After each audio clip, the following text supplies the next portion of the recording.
भारत का पड़ोसी देश श्रीलंका अब तक के सबसे बड़े आर्थिक संकट से जूझ रहा है। देश दिवालिया होने की कगार पर है। हालात ऐसे हैं कि पेट्रोल डीजल को सेना की मौजूदगी में बेचा जा रहा है। पर क्या है इसकी वजह और क्या हालात सुधर सकते हैं, जानेंगे आज द वायर एक्सप्लेन्स के इस वीडियो में।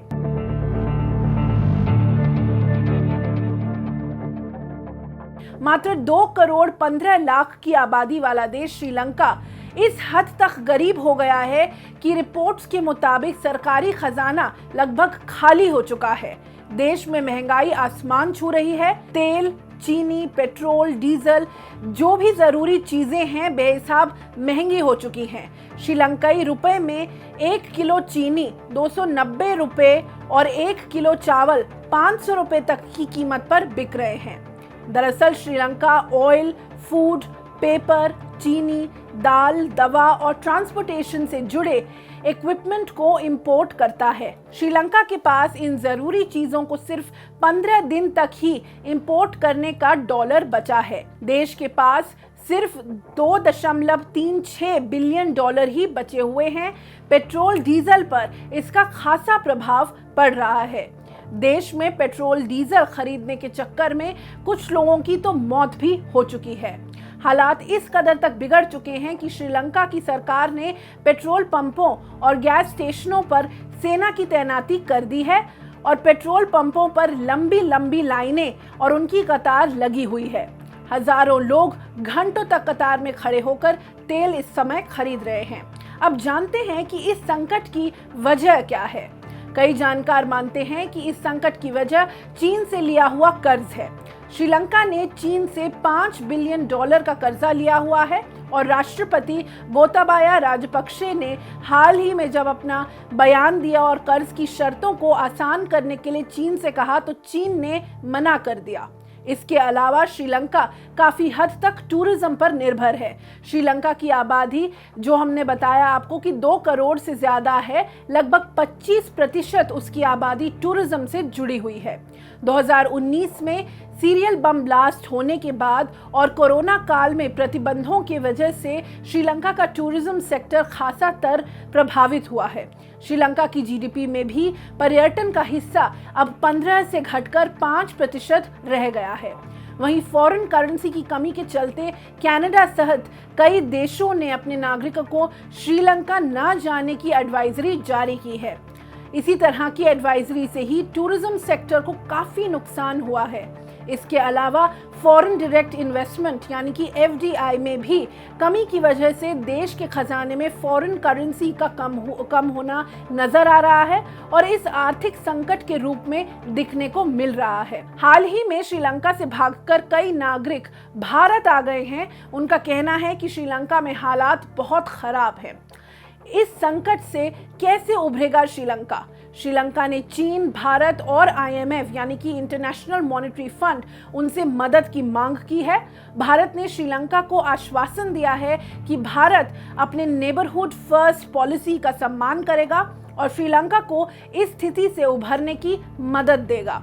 भारत ने इस दौरान श्रीलंका को 1 बिलियन डॉलर का क्रेडिट सुविधा देने पर सहमति जताई है। इन पैसों के जरिए लोगों के लिए खाना, दवाएं और अन्य आवश्यक वस्तुओं की खरीद हो सकेगी।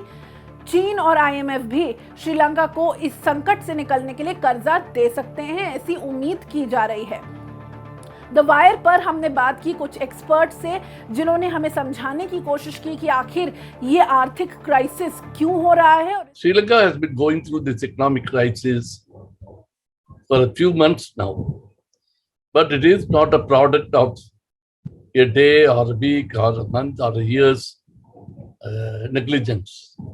Over the past several decades, successive governments have adopted policies that was not suited to their inherently weak economy. Though much earlier, Lee Kuan Yew of Singapore said that he would like to, repeat Sri Lanka's success story. It should end there. It is not only the civil war that may be the reason, or the JVP insurgency before that. There are a lot of things wrong with their economic policies. if you look at the broad spectrum issues, these countries, small countries, do not have the economic wherewithal to sustain an aspirational generation. It does not mean there should not be any aspirations. That aspiration should have been balanced by the kind of economic development the governments should look for.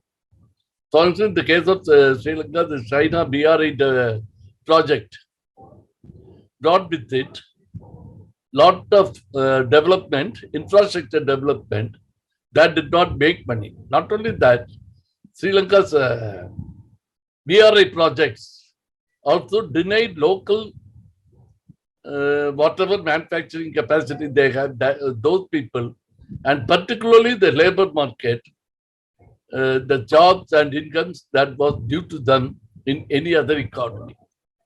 This drained the economy on the one hand.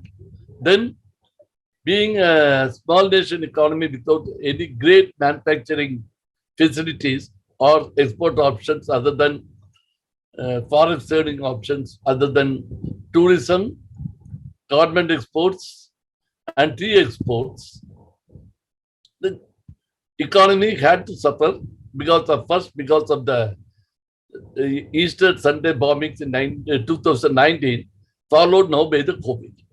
So that has put the pressure on the nation's economy as none else in recent. Current Sri Lankan crisis is a product of several factors.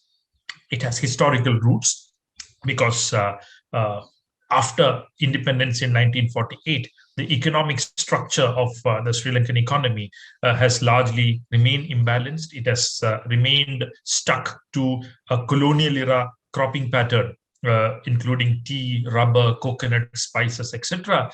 And the whole economy is to a large extent dependent on the exports of these primary commodities. While the export of these primary commodities is a mainstay of the economy, and tourism has gotten added to it over the years, the industrial production base of the country remains very weak. And as a result, it is dependent on not just food items, because the cropping pattern is largely in non-food crops. It is also dependent on imports for intermediate goods, non-agricultural consumer goods of various types, etc. This means that unless export incomes keep coming and the economy keeps growing by that count, or remittances, tourism, etc. keep growing, the economy will be in bad shape. This is exactly what happened with the Sri Lankan economy over the years. Particularly if you take the last 10 years, you will see that the economy has been slowing down over a period of time. And because of the balance of payments difficulties that have come, Sri Lanka has had to approach the International Monetary Fund for loans at very frequent intervals. Now, International Monetary Fund and its role in Sri Lanka is something that is completely not discussed in the current debate. China's name is taken very often, but the name of the IMF is simply not taken. Sri Lanka, over the last 40, 50 years, has taken at least 16 to 17 loans from IMF. It was the first country in South Asia to embrace the neoliberal package that comes with an IMF loan as a conditionality. And this has, over a period of time, stifled the possibilities or potentials of development in Sri Lanka in a big way. This happened most recently in 2016, when the Sri Lankan government approached the IMF for a loan. Between 2016 and 2019, they were supposed to go into a very austere economic policy regime. They were supposed to cut fiscal deficit drastically. And over a period of time, if you see what has happened to the Sri Lankan economy during this time of the IMF package, it has been a grand failure.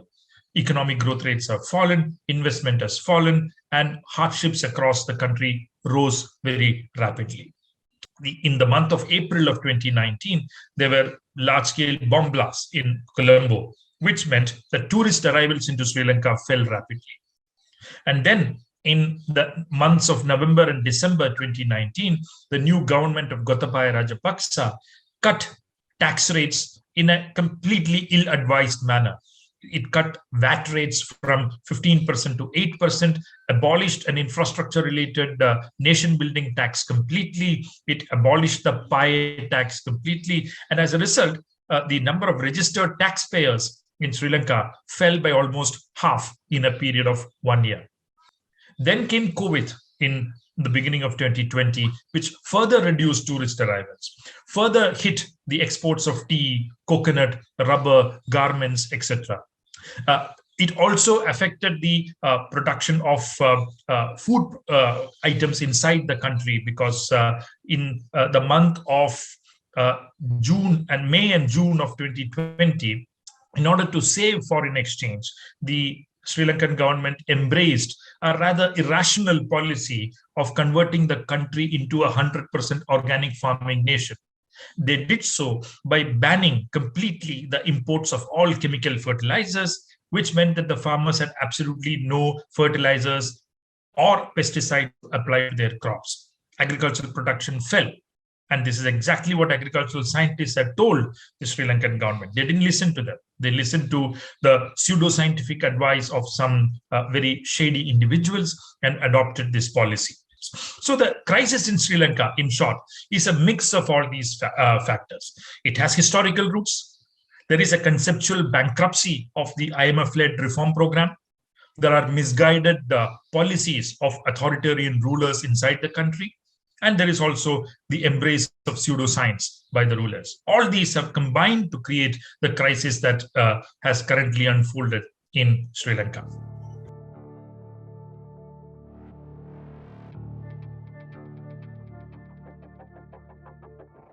Get a sneak peek of exclusive content before everyone else for channel members only. Memberships start at ₹89. Hit the join button below.